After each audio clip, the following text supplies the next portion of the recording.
예, 여러분 안녕하십니까. 1779일 전에 미국 대사관 측민시민들의 행동입니다. 늘 진행되고 있는 일이지만 어제는 헌법재판소에서 대통령이 출석했다가 바로 돌아가는 일이 발생했습니다. 감옥에 갇혀 있는 사람은 늘 재판을 받기 위해서 법정에 나와야 됩니다. 나오는 날은 상당히 불편하고 조급합니다.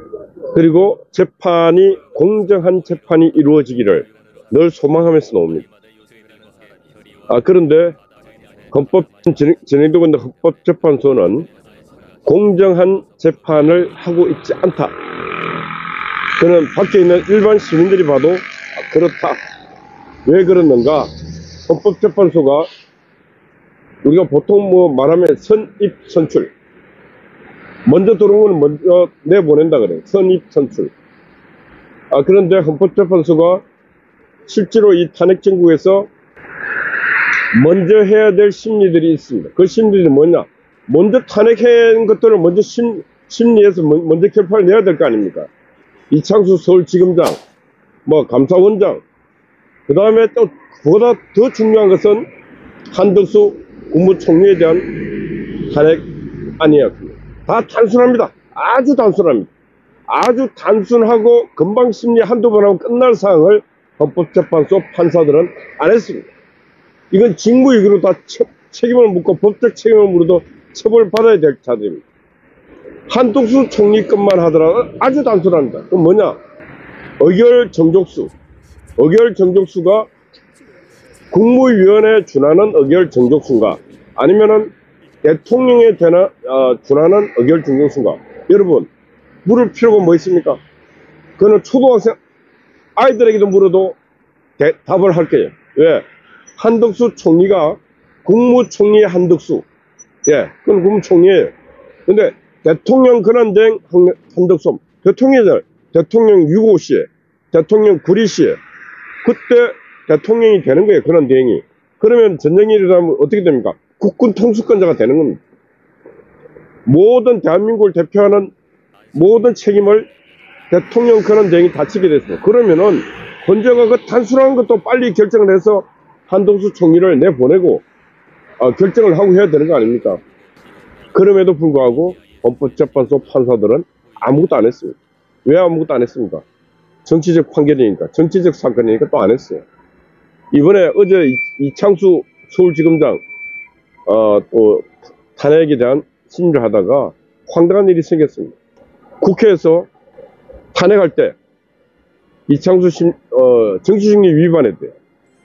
김건희 여사 주가 조작 무혐의 했다고 그래갖고. 근데 탄핵 소추안을 바꿔버렸어요. 왜? 그게 거짓말이고 그 사항들이 여러 가지가 거짓 사항들도 있고 해갖고 또 바꿔버렸어요. 얼마나 졸속으로 탄핵을 했고, 민주당이 탄핵할 때는 한 사람의 정치적 생명을 끊는 일에 대해서는 신중에 또 신중을 해야 됩니다. 불구하고 야 탄핵할래 하니까 탄핵합시다 같은 탄핵해버려요. 또 북한 인민군들의 인민재판하는 식으로 똑같이 했습니다. 그래갖고 문제가 되니까 아니 탄핵할 때 탄핵에 제목이 있었고 그걸로 탄핵을 했는데 헌법재판소 심리하는데 그 제목 주제를 바꿔버린 놈들이 세상에 어디 있어요. 그러면은 헌법재판소 판사들도 미친 놈들이 아니면은 기가 그냥 각하해가고 보내버려야 될 거 아니에요. 지금 헌재가 이런 짓을 하고 있고 헌재 재판관들이 이런 양심 없고 법과 상식과 양심 없는 짓을 하고 있으니까 우리 국민들이 헌법재판관 못 믿겠다. 그래서 누굽니까? 문인배 집 앞에 가서 맨날 문인배 야 이놈아 물러나라. 문행방이 야동봤다고 이제 문행방. 야, 그 인간도 뻔뻔합니다. 어지간한 인간 같으면은 국민 여러분 사실 여부를 떠나서 저에게 대해서 이렇게 여러 가지 자부심이 많기 때문에 저는 이 헌법재판관 엄중한 자리에 제가 있을 자격이 못 되는 것 같습니다. 저는 물러나겠습니다. 물러나야지. 안 물러나고 있는 이유는 뭔가? 바로 인민노련, 자익, 주사파, 지 스스로가 우리법 연구에 극자 제일 좌쪽에 있다고 지가 말했지 않습니까? 그렇게 이념에 물든 자는 어떤 행동을 하는가? 이념에 물든 자들은 지금 윤석열 대통령을 범죄에서 탄핵하는 것, 인용하는 것이 자기의 정치적 사상적 사명이라고 생각하고 있기 때문에 모든 수모를 겪어가면서 다 합니다. 그걸 다른 말로 뭐라는 내가 늘 쓰는 용어입니다. 목적을 위해서 모든 수단은 정당하다. 그 나라의 그 목적을 위해서 내가 겪어야 될 수모, 비참한 참담한 견뎌가자. 그리고 언젠가 내가 그 마지막 종지부를 내가 찍으면 된다. 이런 심정을 갖고 있다니까요. 그래서 결론이면 나는 혁명가다 이렇게 생각해요. 문영배 저는 혁명가다 생각하고 가고 있다니까.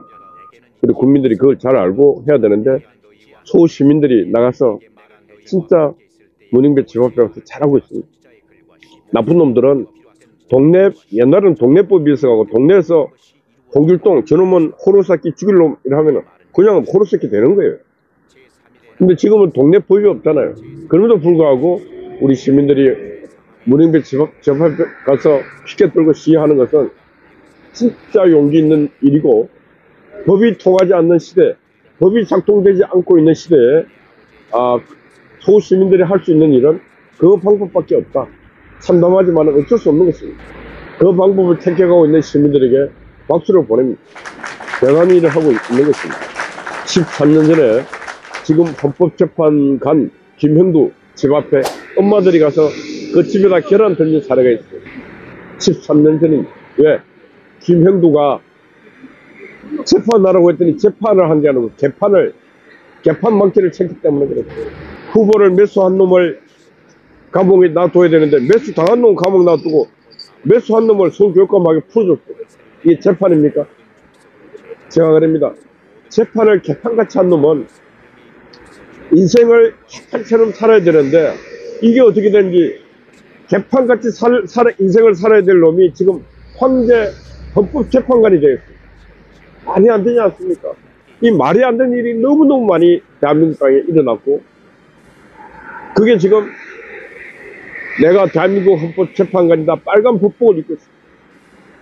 야 진짜 그 빨간 법복을 줘도 나는 법복 입을 자격이 없다. 내가 이만큼 부장판사 지내고 이만큼 온 것도 축복이요. 내가 지난날 지은 숙제에 대한 대가다. 이렇게 생각해야 되는데 이것도 없고 앉아있어. 그래서 저는 그렇지. 틀림없이 윤석열 대통령 탄핵 심판할 때 나는 인용 가능성이 제일 높은 자 중에 이쪽 4명 중에 한 명이 김형두다. 저는 그렇게 생각합니다. 사람이 인생을 살아오면서 그 인생의 발자국은 남게 되어 있습니다. 그래서 가급적이면 정직하게 살아라, 바르게 살아라, 정의롭게 살아라 이렇게 하는 얘기가 왜?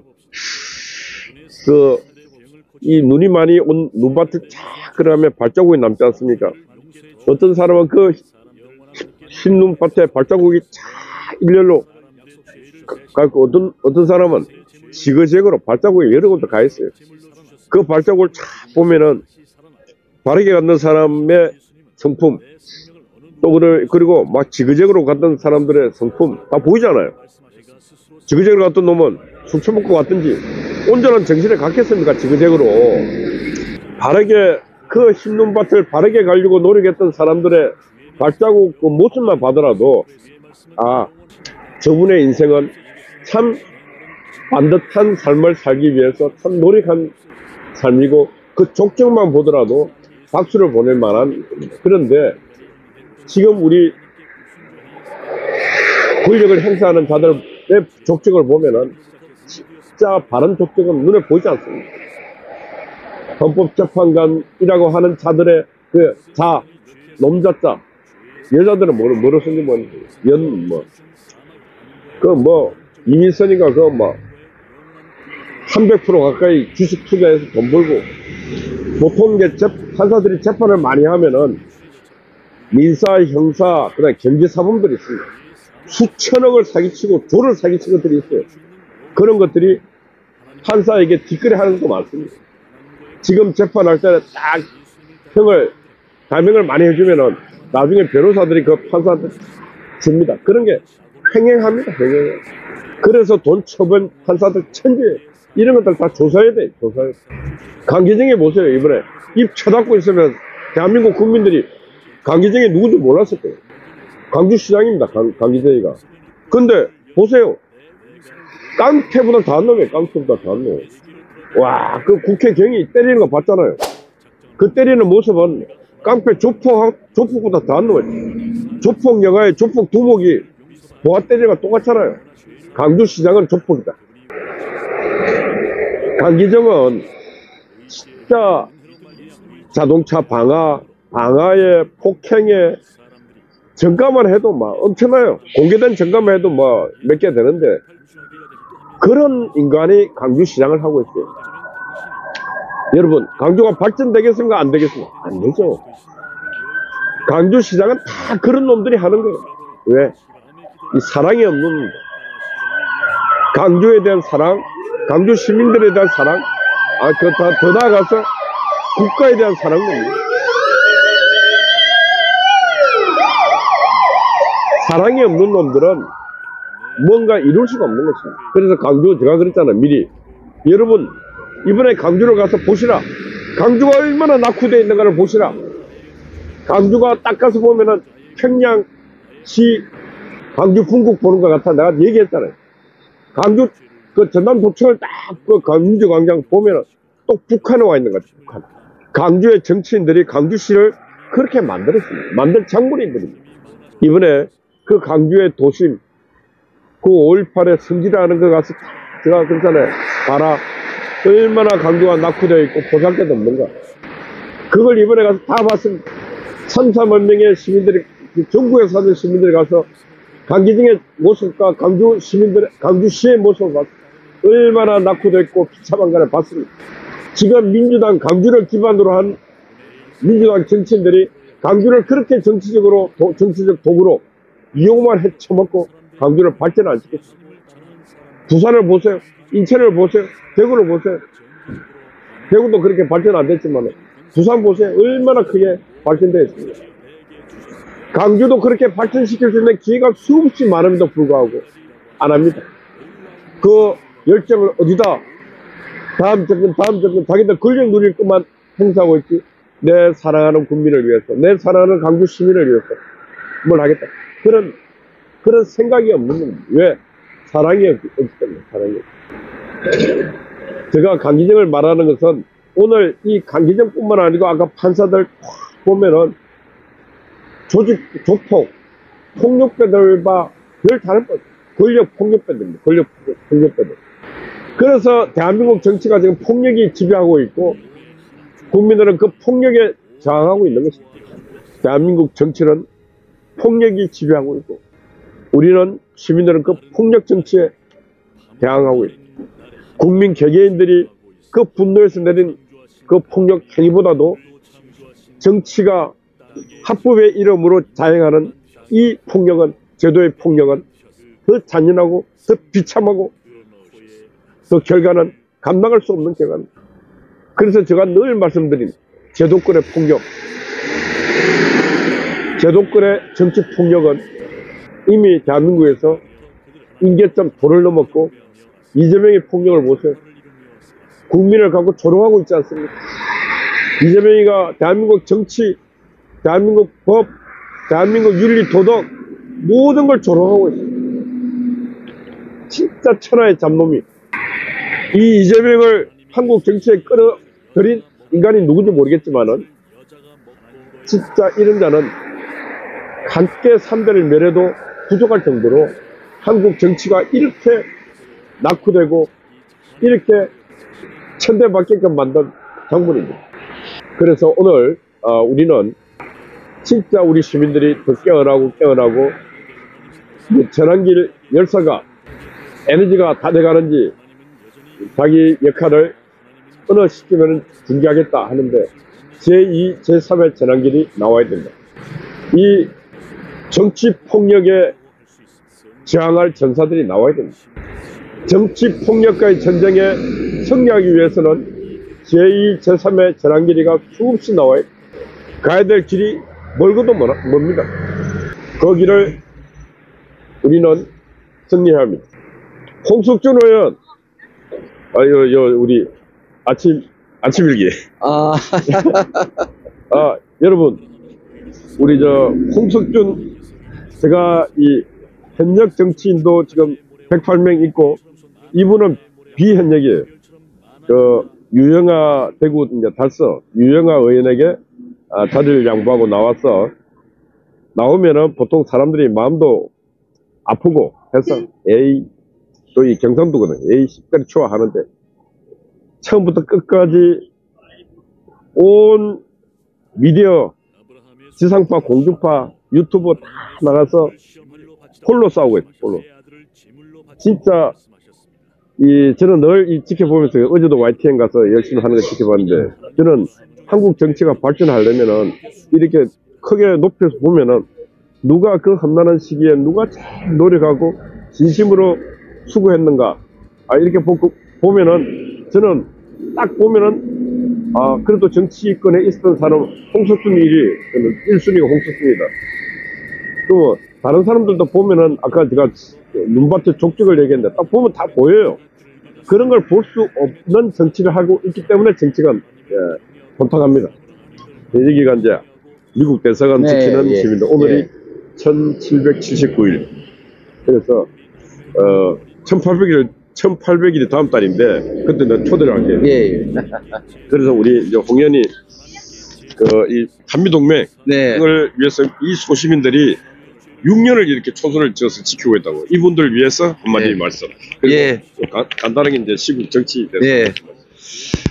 시청자 여러분 반갑습니다. 저도 이 광화문 주변을 지나갈 때마다 이 초소를 봤는데, 오늘 이렇게 또 초소에서 뜻깊게 우리 시청자 여러분들과 인사를 하게 됐습니다. 그동안 거의 1800여일 동안 이 초소를 지켜주신, 정말 묵묵히 이런 추위 속에서도, 어려운 속에서도 지켜주신 우리 여러 관계자 여러분들께 진심으로 감사의 말씀을 드립니다. 특히 우리 옆에 계신 우리 이범 대표님은 제가 알고 있는 한에 있어서는 우리 우파 정치인 중에서는 가장 대표적인 어떤 뭐랄까 지도자가 아닌가 생각을 합니다. 거의 40년 동안 우파, 어떻게 보면 우리 대한민국의 시민단체 정치계를 이끄는데 정말 혁혁한 공헌했고, 저는 이렇게 말씀드립니다. 우리 이범 대표님은 우리 우파 시민단체 정치계 어떤 허브 역할을 하고 계신다, 이런 어떤 말씀을 항상 주변에 많이 하고 있는데, 이렇게 또 오늘 연합뉴스TV 방송을 가기 앞서서 우연히 만나 뵙게 되었습니다. 어제 제가 하나 방송을 마치고 대구에 내려가서 정관 목사님이 대구 경북 자유마을 어떤 탄핵 반대 집회 행사와, 그리고 대구 경북 대학생들의 탄핵 반대 시국선언에 참여를 하고, 또 밤 10시에는 YTN 방송에 올라왔습니다. 지금 전 국민들, 특히 2030 청년들이 지금 분노하고 있습니다. 일어서고 있습니다.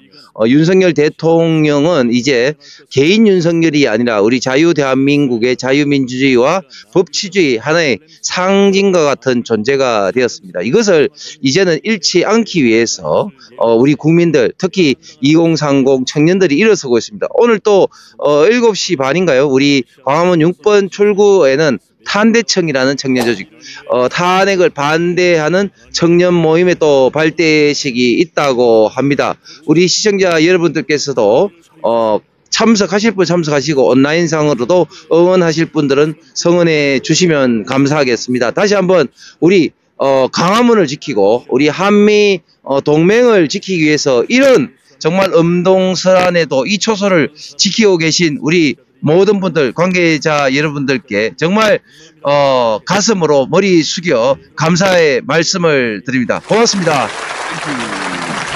우리 홍석준 의원이었습니다. 홍석준 의원의 이런 분이 반드시 그 한국 정치사에 귀중한 역할을 할 그날이 대한민국이 바로 서는 날이고 대한민국 희망이 있는 날이다. 저는 늘 그렇게 생각하고 확신합니다. 그래서 홍석준 의원의 미래가 창창하기를 희망합니다. 어젯밤에는 어제 낮부터 우리 한가키님이 또 수고를 많았습니다. 그리고 송아지 언제나 변함없이 있습니다. 우리 미경님, 파워, 아구스파이 여러분 화이팅입니다. 감사합니다.